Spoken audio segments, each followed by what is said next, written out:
আসসালামু আলাইকুম। আমন্ত্রণ বাংলাভিশন সংবাদে আপনাদের সাথে আছে মিথিলা ইসলাম। শুরুতে জানিয়ে দিচ্ছি বিআরবি কেবল সংবাদ শিরোনাম। জুনের মধ্যে শুরু হতে পারে রোহিঙ্গা প্রত্যাবাসন, ত্রিপক্ষীয় বৈঠকে সিদ্ধান্ত। রাজনৈতিক সহ যে কোনো সহায়তা দিতে প্রস্তুত চীন। কাল বা পরশু ভারত থেকে আসছে টিকা, প্রথমে দেওয়া হবে স্বাস্থ্যকর্মীদের। 1 সপ্তাহ পর্যবেক্ষণের পর সব জেলায় একযোগে ভ্যাকসিনেশন, জানিয়েছেন স্বাস্থ্যমন্ত্রী। জনগণ থেকে প্রত্যাখ্যাত হয়ে চাতুর্যের আশ্রয় নিচ্ছে বিএনপি, মন্তব্য কাদেরের। করোনা নিয়ন্ত্রণে ব্যর্থ সরকার লুটপাট করছে টিকায়, অভিযোগ ফখরুলের। এইচএসসি ও সমমানের পরীক্ষার ফলাফল প্রস্তুত, প্রকাশের লক্ষ্যে আইন সংশোধনী বিল সংসদে উত্থাপন শিক্ষামন্ত্রী। বাংলাদেশ ওয়েস্ট ইন্ডিজ প্রথম ওয়ানডে কাল। 2023 বিশ্বকাপ মাথায় রেখে প্রতিটি ম্যাচ গুরুত্বপূর্ণ, ভালো শুরুর প্রত্যাশায় অধিনায়ক তামিম।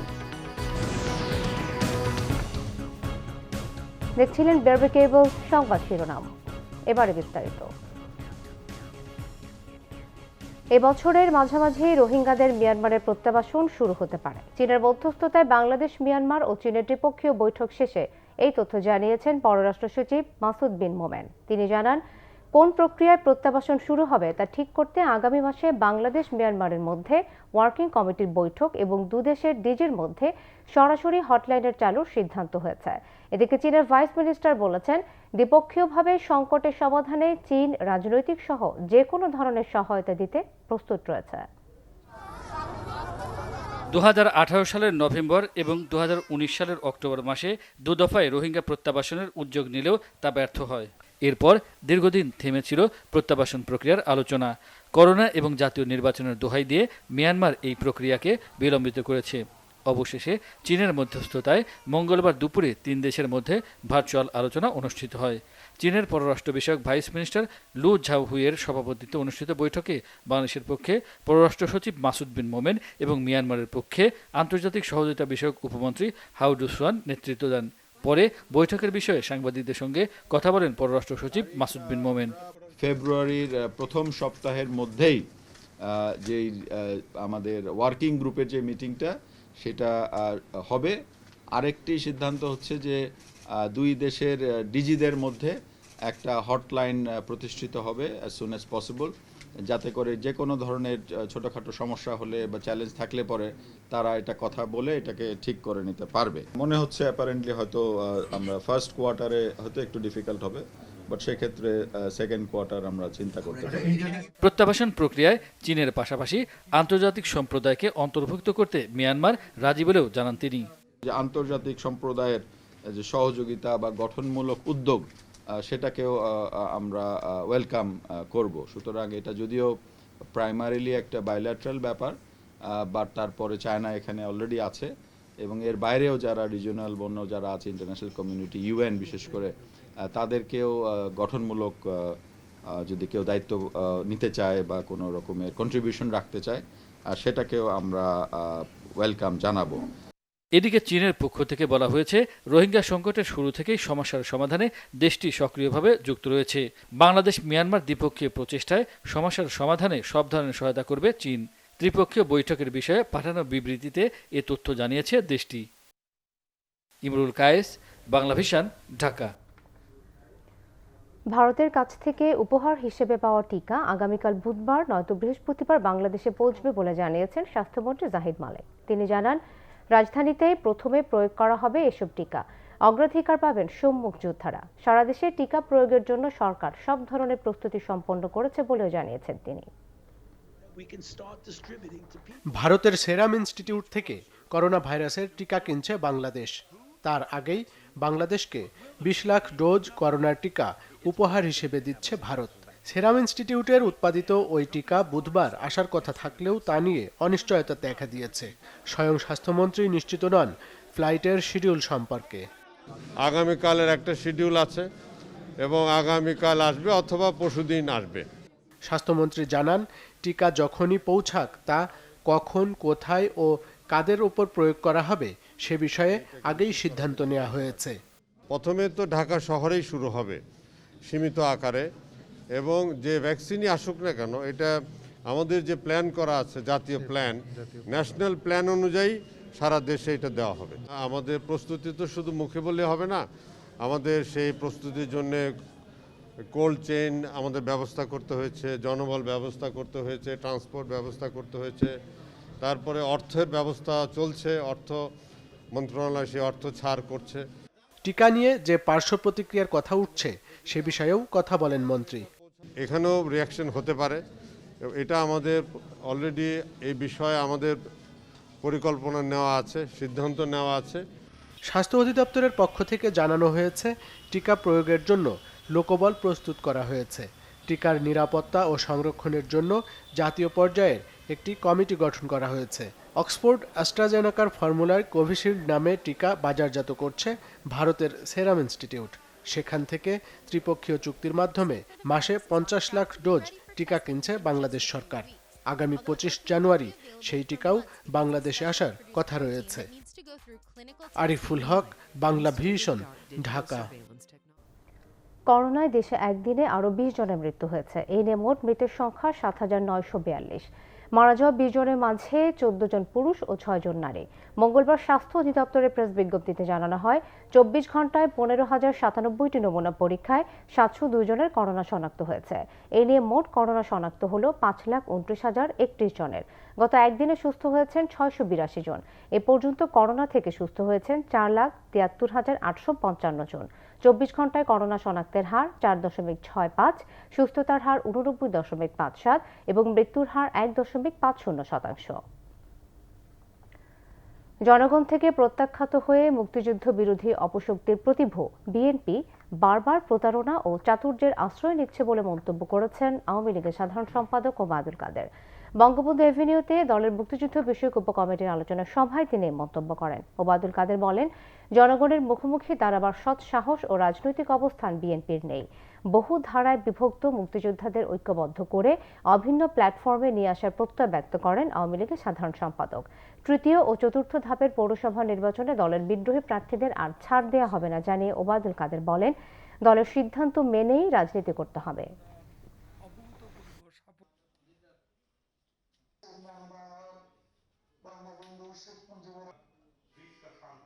জনগণ দ্বারা প্রত্যাখ্যাত হয়ে মুক্তিযুদ্ধ বিরোধী অপশক্তির প্রতিভূ বিএনপি বারবার প্রতারণা, চাতুর্যের আশ্রয় নিচ্ছে। তাতে চাতুর্য আছে কিন্তু নৈতিকতা নেই। জনগণের মুখোমুখি দাঁড়াবার সৎসাহস ও রাজনৈতিক অবস্থান আজকে বিএনপি নেই। তাই তারা ভোটের মাঠে নীরব, কিন্তু মিডিয়াতে লিপ সার্ভিসে অত্যন্ত সরব। বিএনপির মহাসচিব মির্জা ফখরুল ইসলাম আলমগীর বলেছেন, গণতন্ত্র ফিরিয়ে আনায় বিএনপির সামনে চ্যালেঞ্জ। দলের প্রতিষ্ঠাতা শহীদ রাষ্ট্রপতি জিয়াউর রহমানের সমাধিতে শ্রদ্ধা জানানোর পর সাংবাদিকদের তিনি একথা বলেন। মির্জা ফখরুল অভিযোগ করেছেন, করোনা নিয়ন্ত্রণে ব্যর্থ হয়ে এখন টিকা নিয়ে লুটপাট করছে সরকার। নিজের লোককে মুনাফা পাইয়ে দিতে টিকা প্রতি $1 বেশি দাম দেওয়া হচ্ছে।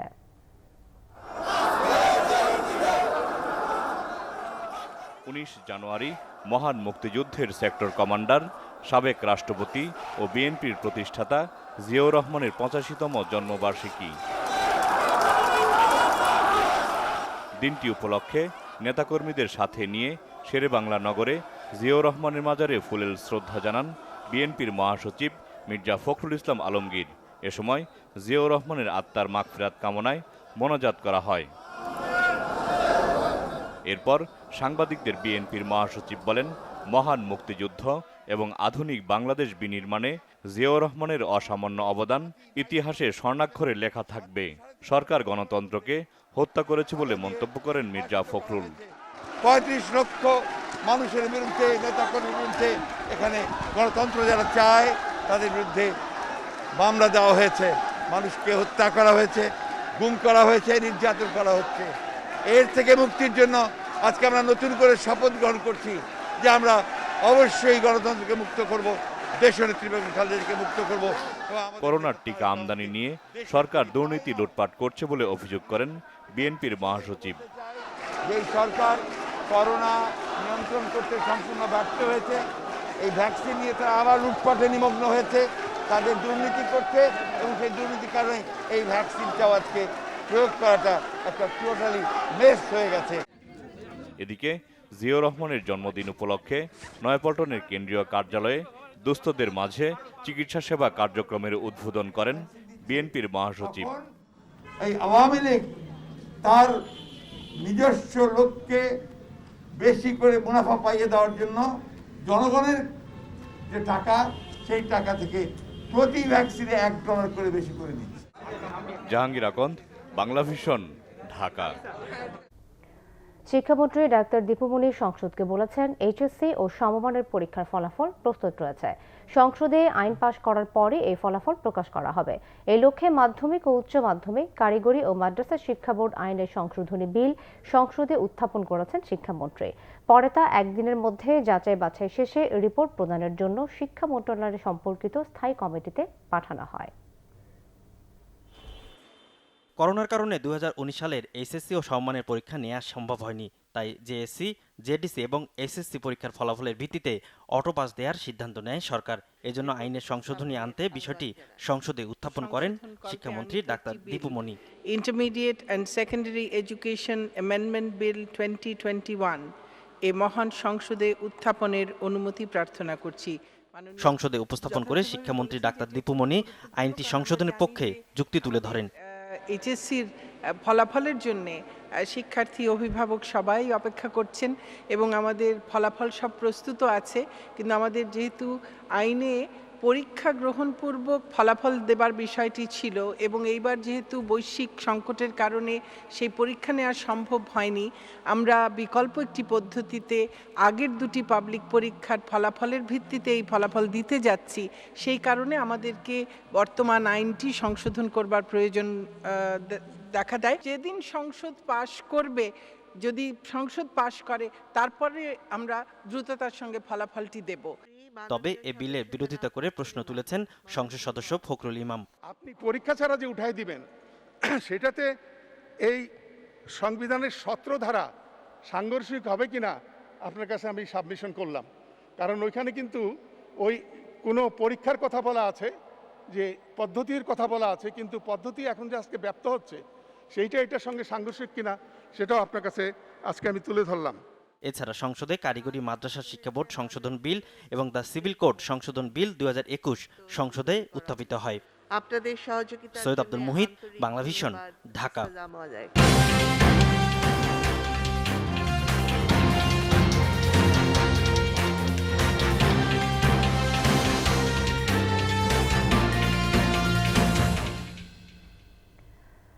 চট্টগ্রাম সিটি নির্বাচনকে সামনে রেখে সহিংসতায় হতাহতের ঘটনায় আতঙ্কিত প্রার্থীরাও। আওয়ামী লীগ সমর্থিত কাউন্সিলর প্রার্থী ও বিদ্রোহী প্রার্থীর সমর্থকদের সংঘর্ষে এই পর্যন্ত মারা গেছে 3 জন। দ্বন্দ্ব সংঘাত নিরসনে দ্রুত কার্যকর পদক্ষেপ না নিলে সামনে আরও ভয়াবহ কিছুর আশঙ্কা বিভিন্ন মহলের। সাইফুল ইসলামের ক্যামেরায় চট্টগ্রাম থেকে নাসির উদ্দিনের রিপোর্ট। চট্টগ্রাম সিটি কর্পোরেশন নির্বাচনে 41টি ওয়ার্ডের 24টিতে আওয়ামী লীগ মনোনীত প্রার্থীদের বাইরে মাঠে তৎপর এক বা একাধিক বিদ্রোহী প্রার্থী। তারা আওয়ামী লীগের রাজনীতিতে সক্রিয়। আগের নির্বাচনে জয়ী 17 জন কাউন্সিলরকে এবার মনোনয়ন দেয়নি আওয়ামী লীগ। তাদের 14 জন নির্বাচন করছেন। মাঠ ছাড়ছেন না নানা চাপ, নেতাদের অনুরোধ, বহিষ্কারের হুমকির মধ্যেও এর জেরে বাড়ছে দ্বন্দ্ব সংঘাত। জননেত্রী শেখ হাসিনা যে উন্নয়ন করেছে সারা বাংলাদেশে, সেটার একটা এফেক্টেড এই যে দক্ষিণ কাটলিতে পড়েছে। তো সেই জন্য আমি যেখানে যাচ্ছি সেখানে সাড়া পাচ্ছি। বিদ্রোহ প্রার্থীকে তাদেরকে বারবার বলার পরও তারা কিন্তু এখানে অসুবিধার সৃষ্টি করেছেন। ইনশাল্লাহ আমাদের এলাকায় আমরা ভালোভাবে নির্বাচন পরিচালনা করছি, কিন্তু আমাদের যারা সমর্থিত কিছু প্রার্থী আছেন তারা আমাদের প্রতিটি পদে আমাদেরকে প্রতিবন্ধকতা সৃষ্টি করছেন। 14 নম্বর লালখানবাজার ওয়ার্ডে আওয়ামী লীগের সমর্থন পেয়েছেন আবুল হাসনাত বেলাল। দলের সমর্থন না পেলেও প্রার্থী হয়েছেন এই ওয়ার্ডে 3 বারের কাউন্সিলর কবির আহমদ মানিক। এর পরিণতিতে লালখানবাজার এলাকায় প্রায় ঘটছে সহিংসতা। আমরা সহিংসতাকে নিয়ে উদ্বিগ্ন, কিন্তু আমরা বিদ্রোহী প্রার্থী নিয়ে উদ্বিগ্ন নই। এই নির্বাচনী বৈতরণী আমরা পার করতে পারবো সেই বিশ্বাস রেখেই কিন্তু মাননীয় প্রধানমন্ত্রী আমাদেরকে মনোনয়ন দিয়েছেন। যদি কোনো সন্তানের লাশ বাবার কাঁধে ওঠে, এই দায়িত্ব যারা আইন শৃঙ্খলা বাহিনী, যারা দায়িত্বে থাকবে সেই মুহূর্তে তাদেরকে দায়িত্ব বহন করতে হবে।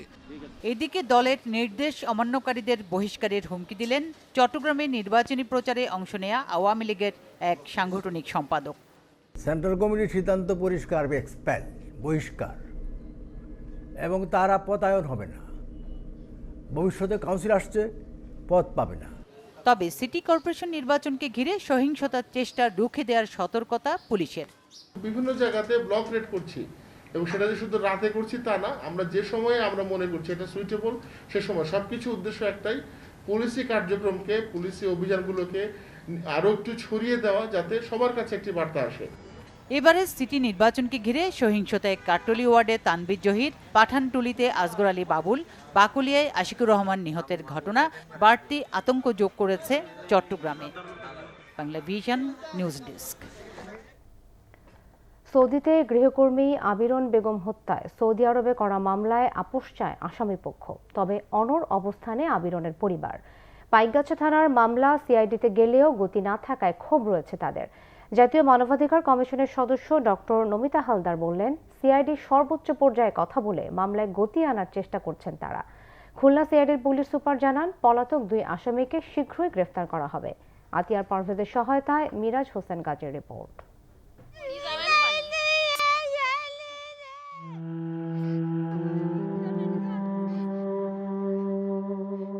বৃদ্ধ এই দম্পতির ভরসা ছিল মেয়ে আবিরন বেগম,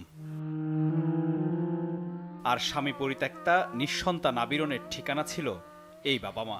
সেই ভরসা ও ঠিকানা এখন একাকার এই গোরস্থানে আবিরনের কবরকে ঘিরে।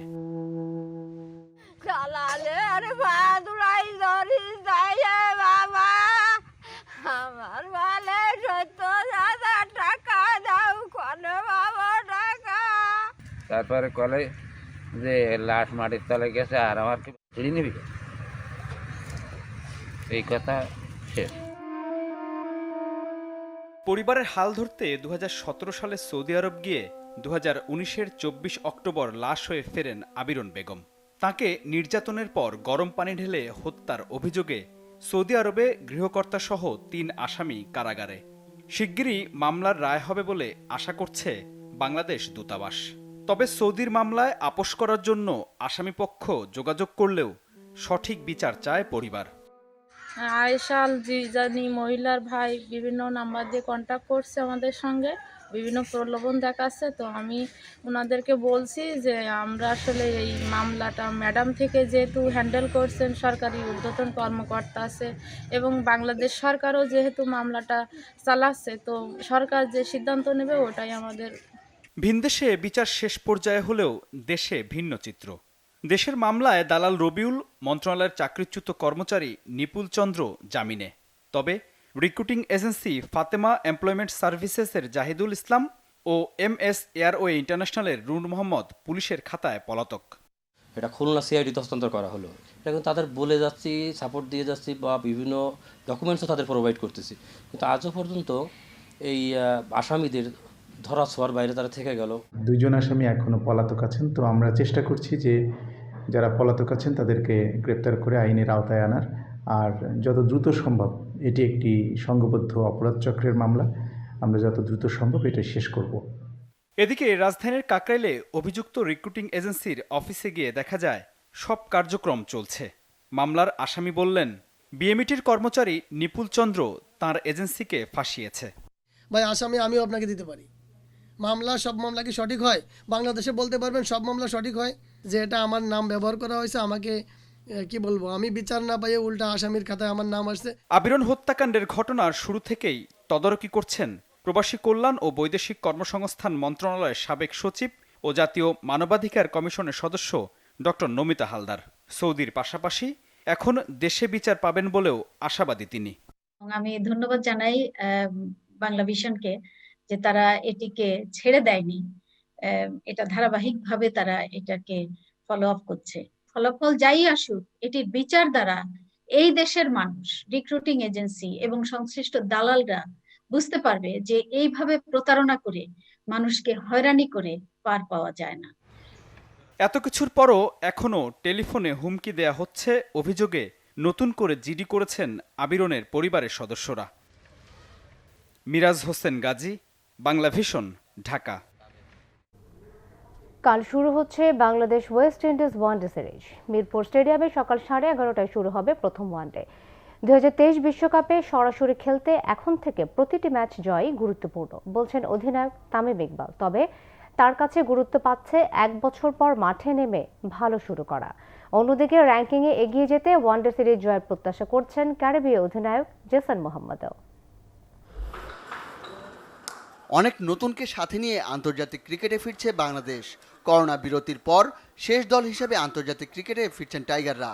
মাশরাফি বিন মুর্তজা যুগ শেষে ওয়ানডেতে শুরু হচ্ছে তামিম যুগের। 1 বছরের নিষেধাজ্ঞা কাটিয়ে আবারও জাতীয় দলের জার্সি গায়ে মাঠে নামবেন সাকিব আল হাসান।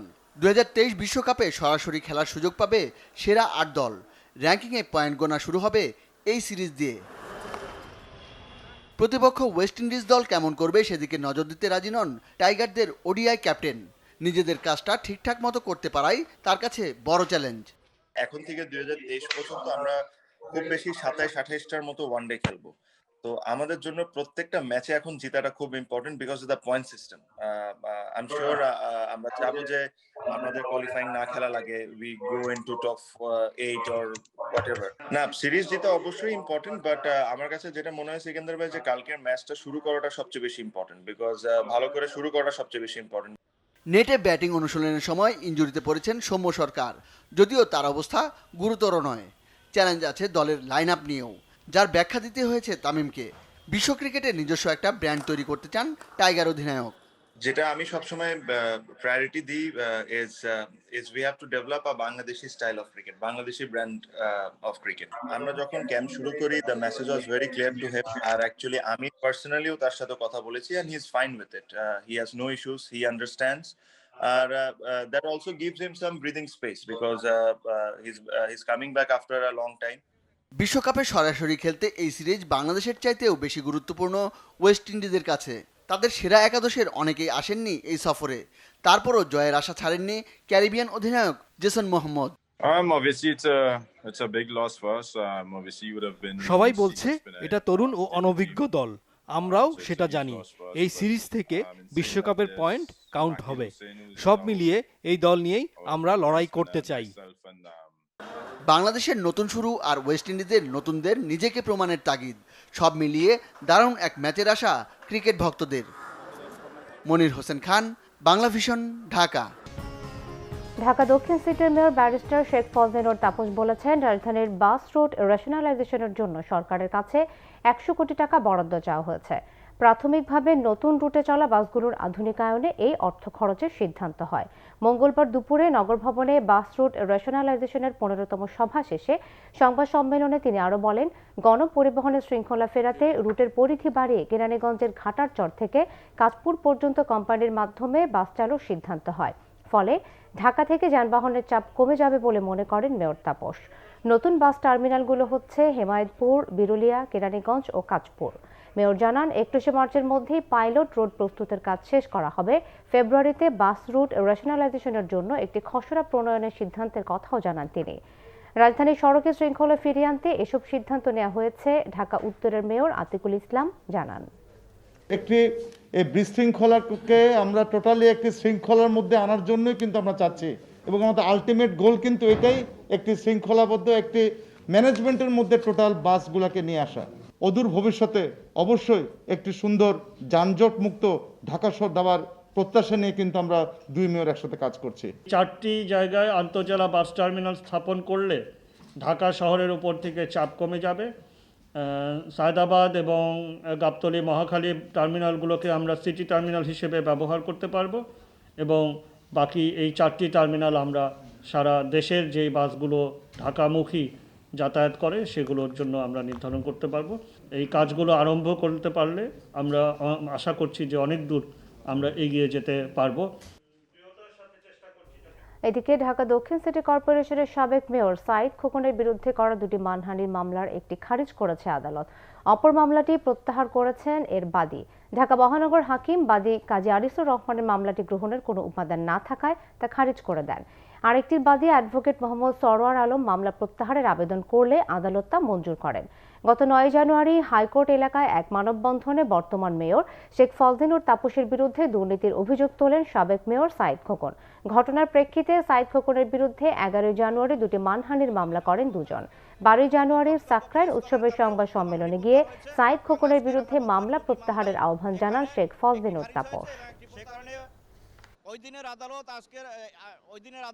একটি মামলার বাদী ইতিপূর্বেই গত 13/1/2021 তারিখে প্রত্যাহারের জন্য আবেদন করেছিলেন।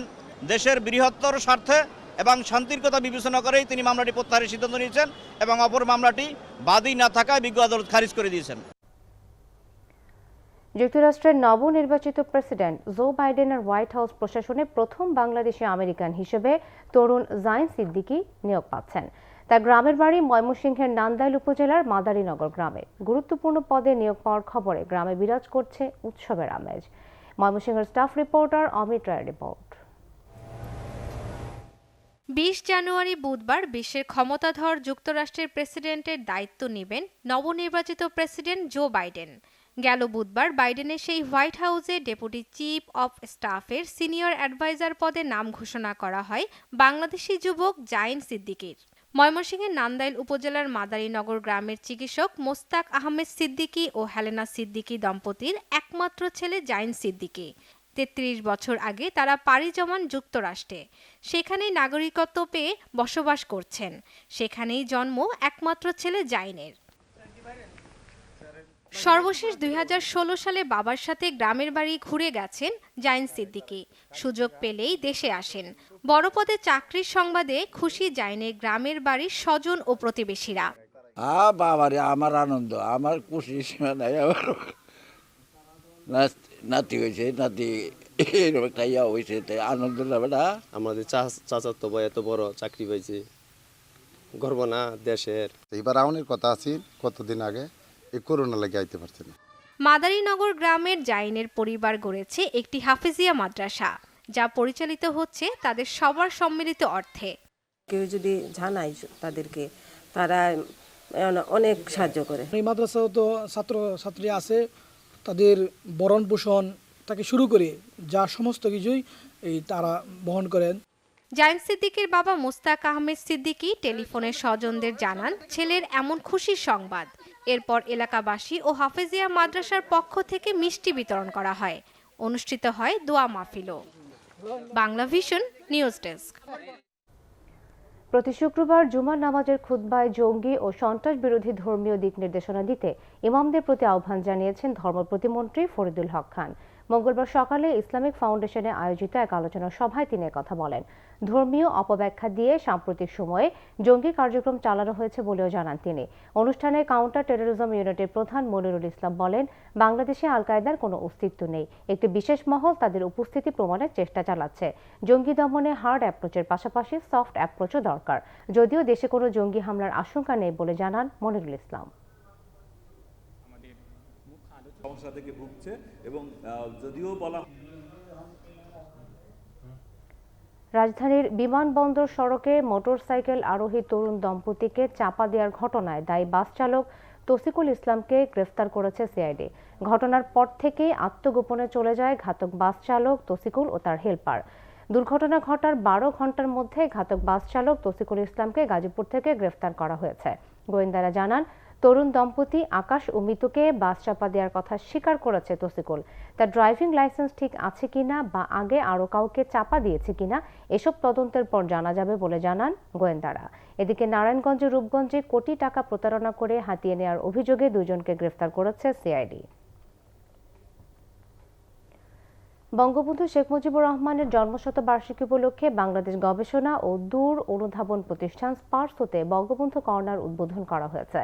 মঙ্গলবার দুপুরে বঙ্গবন্ধু কর্নারের উদ্বোধন করেন প্রতিরক্ষা মন্ত্রণালয় সচিব ডক্টর মোহাম্মদ আবু হেনা মোস্তফা কামাল। পরে তিনি বঙ্গবন্ধু কর্নারের বিভিন্ন দিক ঘুরে দেখেন। এ সময় তিনি বলেন, বঙ্গবন্ধু কর্নার সাধারণ জনগণ, শিক্ষানুরাগী ও গবেষকদের বিজ্ঞান চর্চার পাশাপাশি বঙ্গবন্ধুর জীবন দর্শন সম্পর্কে জানতে আরও উদ্বুদ্ধ করবে। নতুন প্রজন্মকে দেশ গঠনে বঙ্গবন্ধুর আদর্শ অনুসরণের আহ্বানও জানান সচিব। এ সময় স্পার্সোর ঊর্ধ্বতন কর্মকর্তারা উপস্থিত ছিলেন।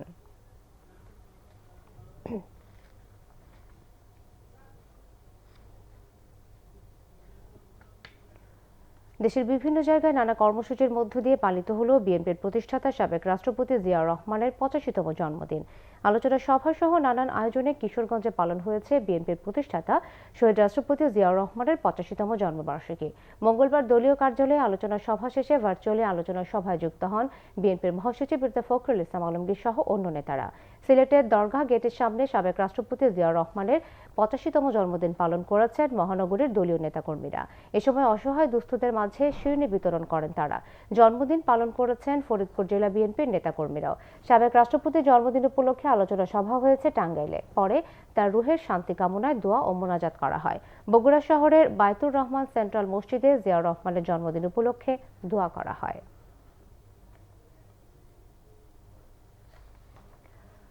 সরিষা ক্ষেতে মৌচাষ জনপ্রিয় হয়ে উঠেছে টাঙ্গাইলের নাগরপুর ও দেলদুয়ারে। বেকার যুবকরা ঝুঁকেছেন এই কাজে, সহায়তা করছে কৃষি বিভাগ। টাঙ্গাইল থেকে আতার রহমান আজাদের রিপোর্ট। টাঙ্গাইলের নাগরপুর ও দেলদুয়ার উপজেলার 12,625 হেক্টর জমিতে সরিষা চাষ হয়েছে। ক্ষেতের পাশাপাশি বসানো হয়েছে সারি সারি মৌমাছির বাক্স। সিজন যেই সময়ে ফুলগুলো বেশি থাকে, আমাদের এই খামারগুলো ঠিক ওইখানে নিয়ে যে আমরা এই বক্সে আমাদের এই মৌ কলোনিগুলো বসাই। পরবর্তীতে আমরা সেখান থেকে আস্তে আস্তে আমরা মধু সংগ্রহ করি।